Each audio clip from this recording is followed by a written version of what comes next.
오늘 우리에게 주신 하나님의 말씀은 신약성경 야고보서 5장 13절과 구약성경 시편 1편 1절부터 6절까지 말씀입니다. 신약성경 야고보서 5장 13절 말씀입니다.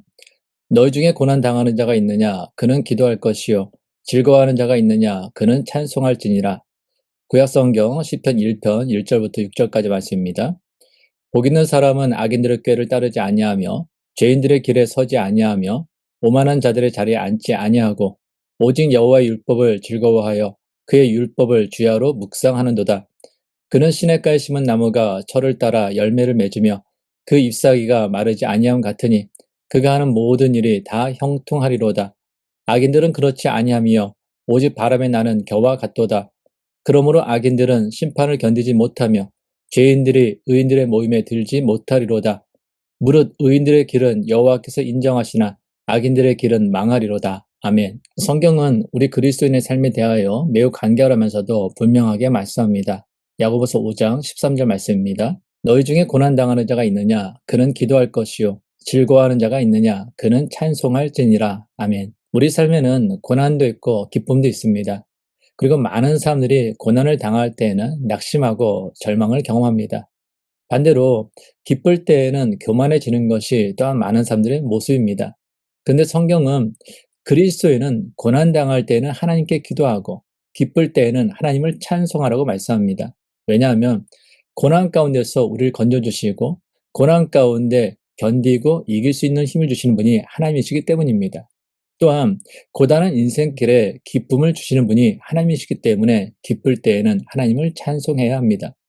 이처럼 고난 당할 때에는 하나님께 기도하고 기쁠 때에는 하나님을 찬송하는 삶, 그것이 바로 주님을 믿는 우리 그리스도인의 삶입니다. 그리고 여기에서 한 걸음 더 나아가 그리스도인은 기쁠 때만 찬송하는 사람이 아니라 고난 중에도 하나님을 놓치지 않는 사람, 고난 중에도 하나님을 찬송하는 사람이 되어야 합니다. 그런 점에서 시편은 참으로 특별한 말씀입니다. 시편은 찬송이면서 동시에 기도입니다. 거기에는 감사의 찬양도 있고 탄식의 기도도 있습니다. 기쁨도 있고 눈물도 있습니다. 믿음의 확신도 있고 흔들리는 마음도 있습니다.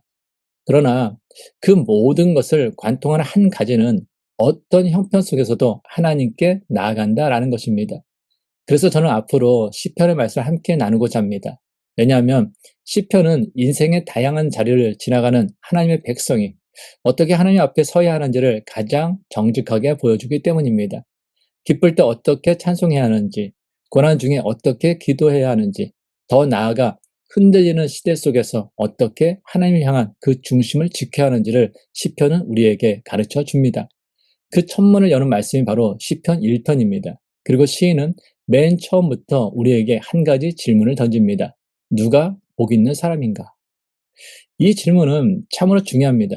왜냐하면 복이 무엇인지에 대한 그 이해가 곧 인생의 방향을 결정하기 때문입니다. 세상은 복을 소유의 문제로 생각합니다. 많이 가지는 것, 높이 올라가는 것, 눈에 보이는 안정과 형통을 누리는 것을 복이라고 이야기합니다. 그러나 시편 1편은 전혀 다른 의미에서 복을 말합니다. 복은 먼저 소유의 문제가 아니라 관계의 문제이며 상태의 문제가 아니라 방향의 문제라는 것입니다. 그러면 시편 1편이 말하는 복 있는 사람은 어떤 사람입니까? 첫째, 복 있는 사람은 세상의 말을 따라가는 사람이 아니라 하나님의 말씀을 따라가는 사람입니다.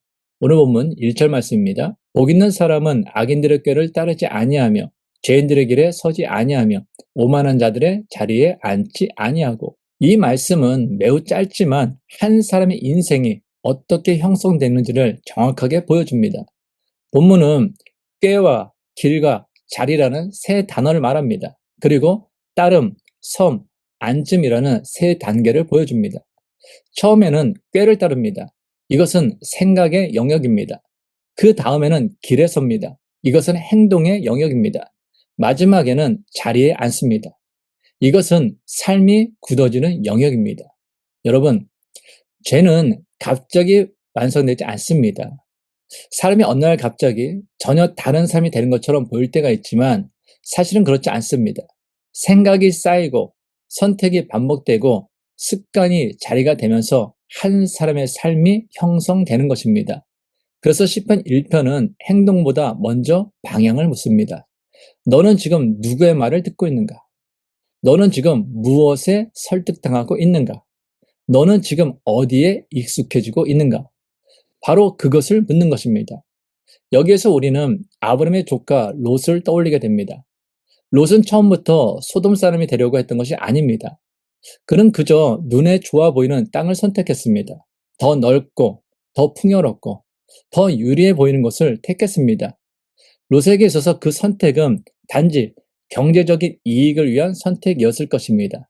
그러나 성경은 그 선택의 방향이 어디를 향하고 있었는지를 분명히 보여줍니다. 창세기 13장 12절, 13절 말씀입니다. 아브라함은 가나안 땅에 거주하였고 롯은 그 지역의 도시들에 머무르며 그 장막을 옮겨 소돔까지 이르렀더라. 소돔 사람은 여호와 앞에 악하며 큰 죄인이었더라. 이 말씀은 참으로 의미심장합니다. 롯은 한 번에 소돔 안으로 들어간 것이 아닙니다. 장막을 옮겨 소돔까지 이르렀습니다. 조금씩 가까워진 것입니다. 방향이 그렇게 정해진 것입니다. 이것이 성경이 오늘 우리에게 주는 경고입니다. 사람의 삶은 한 번의 큰 결심보다 반복되는 작은 선택들에 의해 형성됩니다.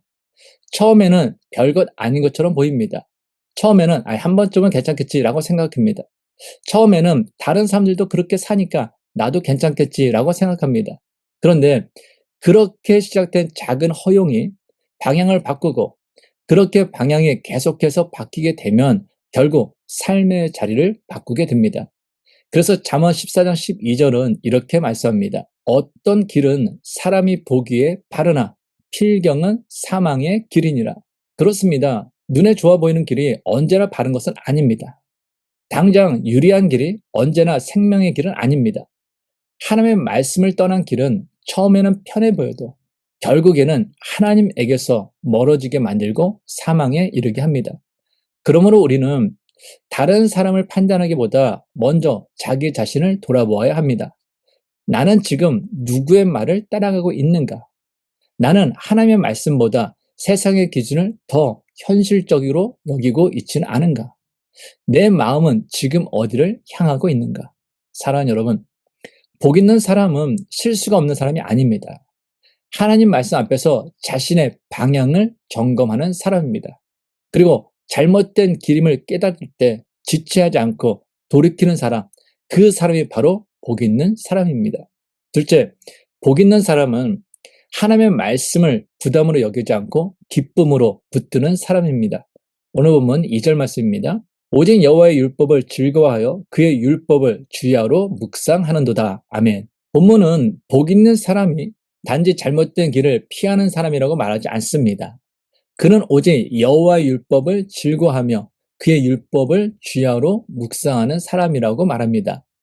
여기서 율법은 몇 가지 규정을 의미하는 것이 아닙니다. 하나님의 가르침, 곧 하나님께서 자기 백성에 주신 모든 말씀을 가리킵니다. 그리고 본문은 그 말씀을 즐거워한다라고 말합니다. 복 있는 사람은 말씀을 억지로 붙드는 사람이 아닙니다. 말씀을 통해 자기 길을 보고, 말씀을 통해 자기 마음을 살피고, 말씀을 통해 자기 삶을 다시 세우는 것을 즐거워하는 사람입니다. 말씀을 묵상한다라는 것도 마찬가지입니다. 묵상은 성경 지식을 많이 쌓는 일이 아닙니다. 묵상은 말씀을 마음에 품고 자기 삶을 그 앞에 세워 보는 일입니다. 묵상은 말씀으로 자기 생각을 비추어 보고 말씀으로 자기 감정을 다스리고 말씀을 따라 오늘의 삶을 살아가는 것입니다. 그런데 우리의 문제는 말씀을 몰라서가 아닌 경우가 많습니다. 오히려 안다고 생각하기 때문에 더 위험할 때가 있습니다. 말씀을 들었으니 충분하다고 여기고 읽었으니 다 아는 것처럼 생각합니다. 그러나 성경은 단순히 아는 사람보다 말씀을 즐거워하는 사람, 말하는 사람보다 묵상하는 사람을 복 있는 사람이라고 말씀합니다. 왜 그렇습니까? 말씀은 정보가 아니라 생명이기 때문입니다. 정보는 머리에 머물지만 생명은 사람을 변화시키기 때문입니다. 모세가 죽은 뒤 여호수아는 이스라엘 백성을 이끌고 가나안 땅에 들어가 정복해야 하는 막중한 책임을 맡게 되었습니다. 그의 앞에는 요단강이 가로막고 있었고 그 건너편 가나안에는 강한 민족들과 견고한 성읍들이 자리 잡고 있었습니다. 사람의 눈으로 보면 막막할 수밖에 없는 상황이었습니다. 지도자로서의 부담은 크고 현실의 벽은 너무나 높았습니다. 바로 그때 하나님께서 여호수아에게 가장 먼저 주신 말씀이 있습니다. 여호수아 1장 8절 말씀입니다. 이 율법책을 내 입에서 떠나지 말게 하며 주야로 그것을 묵상하여 그 안에 기록된 대로 다 지켜 행하라. 그리하면 내 길이 평탄하게 될 것이며 내가 형통하리라. 아멘. 하나님께서는 여호수아에게 군사의 수를 세려고 하시지 않으셨습니다. 전략을 세우라고도 사람들의 평가를 의식하라고도 하지 않으셨습니다. 가장 먼저 말씀을 붙들려고 하셨습니다. 그 이유는 분명합니다. 하나님의 사람은 큰 책임 앞에 설수록 말씀에 더 가까이 나가야 하기 때문입니다. 두려움이 클수록 말씀에 더 깊이 뿌리 내려야 하기 때문입니다. 환경이 흔들릴수록 기준은 더욱 분명해야 하기 때문입니다. 그리고 그 배경에는 이미 주어진 하나님의 약속이 있었습니다. 신명기 31장 8절 말씀입니다. 여호와 그가 내 앞에서 가시며 너와 함께하사 너를 떠나지 아니하시며 버리지 아니하시리니 너는 두려워하지 말라 놀라지 말라. 아멘. 여호수아가 담대할 수 있었던 이유는 그의 능력 때문이 아니었습니다. 말씀을 붙들었기 때문입니다. 함께하신 하나님을 믿었기 때문입니다. 우리는 흔들릴 때마다 말씀보다 다른 것을 먼저 찾으려 할 때가 있습니다. 사람의 말과 빠른 해결책, 눈에 보이는 방법에 더 의지하고 싶어 합니다. 그러나 말씀을 놓치면 결국 내 생각이 나를 이끌어가게 됩니다. 반대로 말씀을 붙들면 하나님께서 우리의 삶을 이끌어 가십니다. 그러므로 우리는 문제가 많을수록 말씀 앞으로 나아가야 합니다. 삶이 바쁠수록 말씀을 더 가까이 해야 합니다. 마음이 복잡해질수록 말씀 앞에 멈추어 서야 합니다. 오늘 우리에게 필요한 것은 더 많은 정보가 아니라 더 깊은 묵상입니다. 하루를 시작하며 받은 그 말씀 한 구절을 붙들고 살아가는 것입니다. 판단이 앞설 때 말씀 앞에 멈추고 염려가 밀려올 때 세상 소식보다 먼저 하나님의 말씀을 펼치는 것입니다. 그 사람이 바로 하나님께서 복이 있다고 하시는 사람입니다. 셋째, 복 있는 사람은 환경이 좋아서가 아니라 하나님 안에 뿌리 내렸기 때문에 흔들리지 않는 사람입니다. 오늘 본문 3절 말씀입니다. 그는 시냇가에 심은 나무가 철을 따라 열매를 맺으며 그 잎사귀가 마르지 아니함 같으니 그가 하는 모든 일이 다 형통하리로다. 아멘. 이 말씀은 아름다운 비유지만 동시에 한 사람의 실제 상태를 드러내는 말씀입니다. 시냇가에 심은 나무는 어려움이 없는 나무가 아닙니다. 더위도 지나가고 바람도 불고 계절의 변화도 그대로 겪습니다.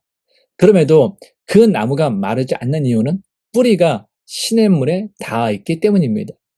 우리의 삶도 마찬가지입니다. 평안할 때는 누구나 괜찮아 볼 수 있습니다.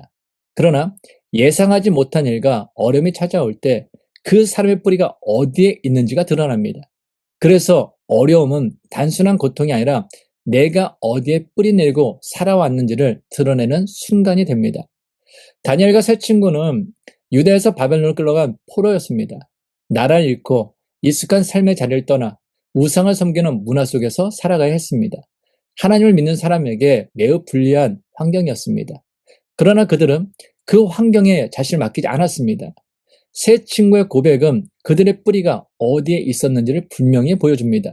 다니엘 3장 17절 18절 말씀입니다. 왕이여 우리가 섬기는 하나님이 계시다면 우리를 맹렬히 타는 풀무불 가운데서 능히 건져내시겠고 왕의 손에서도 건져내시리이다.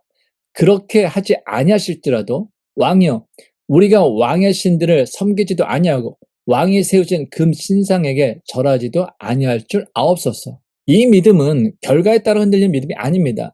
하나님께서 내가 원하는 방식으로 일할 때만 따르겠다라는 태도도 아닙니다. 그렇게 하지 아니하실지라도 하나님을 포기하지 않겠다라는 결단입니다. 이것이 바로 시냇가에 심긴 나무와 같은 믿음입니다.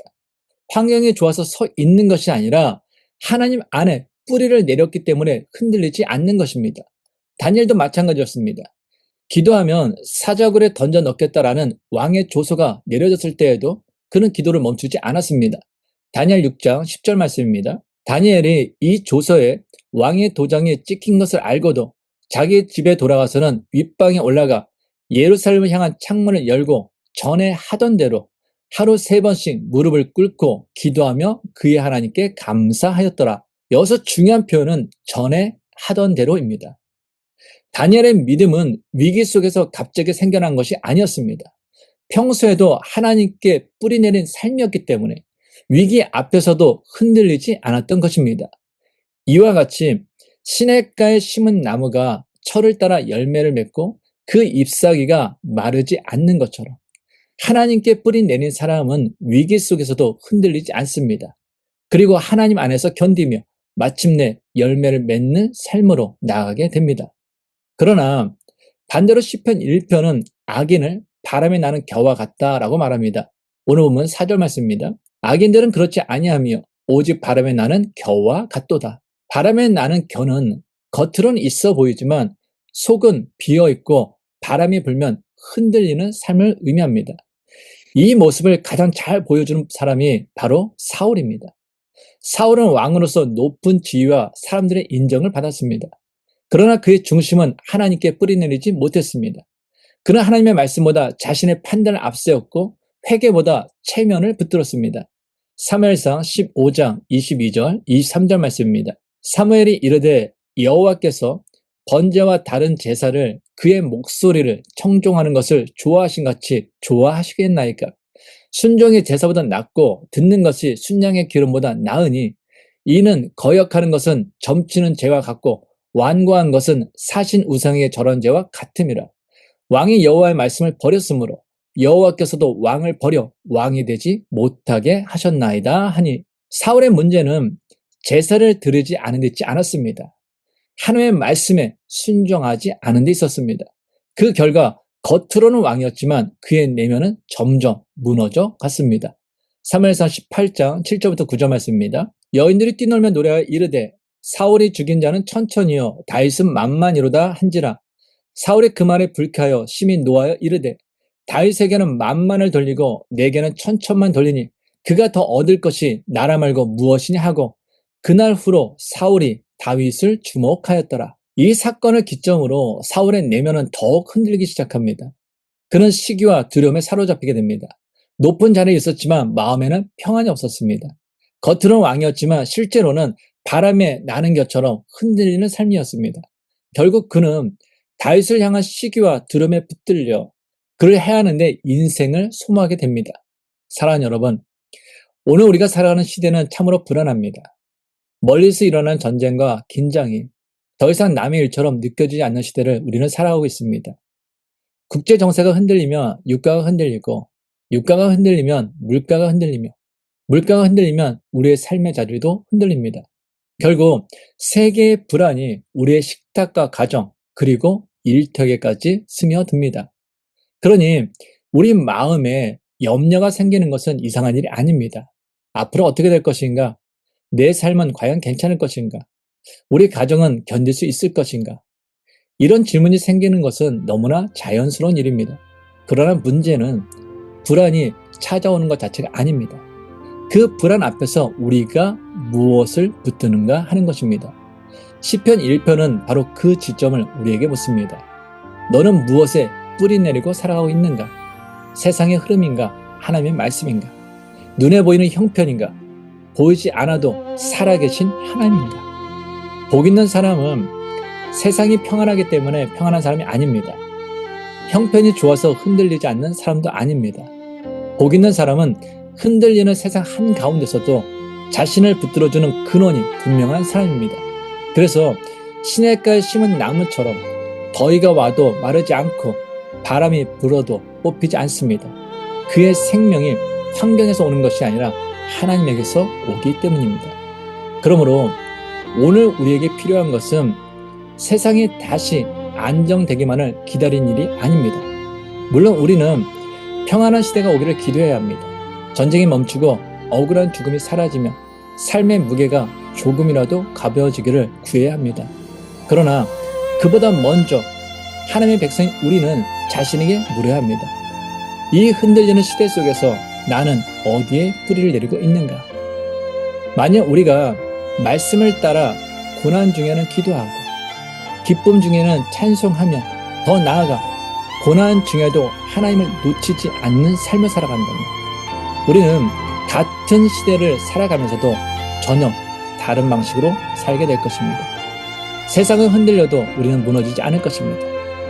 형편은 어려워도 우리의 중심은 마르지 않을 것입니다. 눈물은 있어도 소망까지 잃지는 않을 것입니다. 우리의 생명의 근원이 하나님이시기 때문입니다. 그러므로 우리는 기쁨으로 하나님의 말씀을 붙들고 그 말씀을 따라 살아가며 하나님 안에 깊이 뿌리내려야 합니다. 그때 하나님께서 우리를 시냇가에 심은 나무처럼 붙드셔서 불안한 시대를 지나면서도 잎사귀가 마르지 않게 하시고 때를 따라 열매 맺는 복된 삶으로 인도해 주실 것입니다.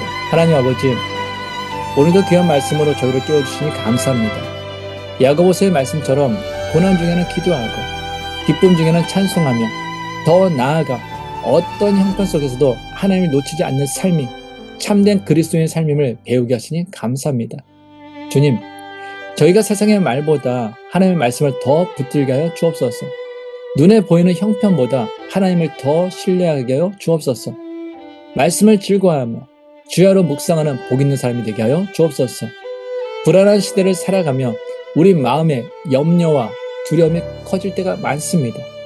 그러나 흔들리는 세상이 아니라 흔들리지 않으시는 하나님께 뿌리내리게 하시고 시냇가에 심은 나무처럼 마르지 않고 열매 맺는 삶을 살게 하여 주옵소서. 이제는 우리 주 예수 그리스도의 은혜와 하나님 아버지의 크신 사랑과 성령의 위로와 교통하심이 세상의 꾀를 따르지 아니하고 오직 하나님의 말씀을 즐거워하며 주야로 그 말씀을 묵상하기를 힘쓰고 고난 중에는 기도하며 기쁨 중에는 찬송하고 어떤 형편 속에서도 하나님을 놓치지 않는 참된 믿음의 삶을 살기로 결단하는 모든 하나님의 사람들과 그 가정과 자녀들과 일터 위에 지금부터 영원토록 함께 하시기를 간절히 축원하옵나이다. 아멘.